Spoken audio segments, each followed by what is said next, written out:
मेरे दोस्तों ये बात तो हर कोई बता सकता है कि 4 का वर्गमूल 2 होगा और 9 का वर्गमूल 3, क्योंकि ये परफेक्ट स्क्वायर नंबर है, पूर्ण वर्ग संख्या है। लेकिन मेरे दोस्तों अगर मैं आपसे पूछ लूं कि भाई 5 का वर्गमूल बताइए, √5 की वैल्यू बताइए क्या आएगी, तो लगभग मान निकालने का तरीका ये है कि इस 5 के सबसे नजदीक वाला मेरे प्यारे बच्चों पूर्ण वर्ग संख्या बताओ क्या होगी।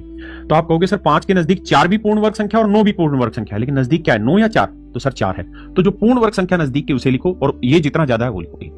अब क्या करना है कि इस नंबर का वर्गमूल निकालो। तो 4 का वर्गमूल आया मेरे बच्चे 2, ये एक एज इट इज लिखना है और जो यहां नंबर लिखा उसका डबल लिखना है। तो हमारा आंसर आ जाएगा 2 जमा 0.25, तो आंसर आएगा 2.25।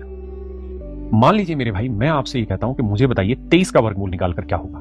तो आप कहेंगे देखिए सर 23 के नजदीक 16 भी है और 25, ये दोनों ही पूर्ण वर्ग संख्या है, लेकिन नजदीक क्या है 25, तो हमें नजदीक वाला लिखना है 25। अब 25 से कितना कम है सर 2 कम है, लिख दिया। अब क्या करना है, इस नंबर का वर्गमूल निकालिए। तो 25 का वर्गमूल 5 माइनस ये नंबर ऐसे ही, और इसका डबल करके लिखिए, 5 का डबल 10। तो मेरे बच्चे 2/10 का मतलब बना 0.2 और 5 में से 0.2 घटाएंगे तो आंसर आएगा 4.8। अब बताइए कि √17 का मान क्या होगा। अगर मुझे √17 का मान निकालना हो तो मैं इसके नजदीक ढूंढूंगा। परफेक्ट स्क्वायर 16 भी है और 25 भी है, तो नजदीक कौन सा लगा मेरे बच्चे 16, तो मैं यहां लिखूंगा 16 जमा 1। अब 16 का वर्गमूल मेरे बच्चों 4 आया, ये एक एज इट इज लिखना है और 4 का डबल 8। तो 4 1/8 का दशमलव रूप होता है 0.125, जोड़ेंगे तो 4.125। अब अगर √46 पूछा जाए तो मेरे बच्चे 46 से छोटा होता है 36 और 40 के नजदीक एक होता है 49, तो नजदीक कौन सा हुआ 49, 49। तो इसे लिखना है 49 माइनस 3।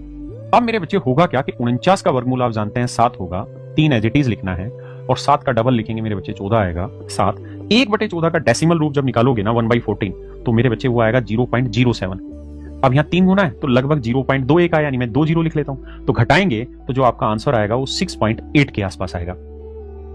√91 की वैल्यू आप निकाल के बताएं तो मैं जानूं आपको आता कि नहीं आता।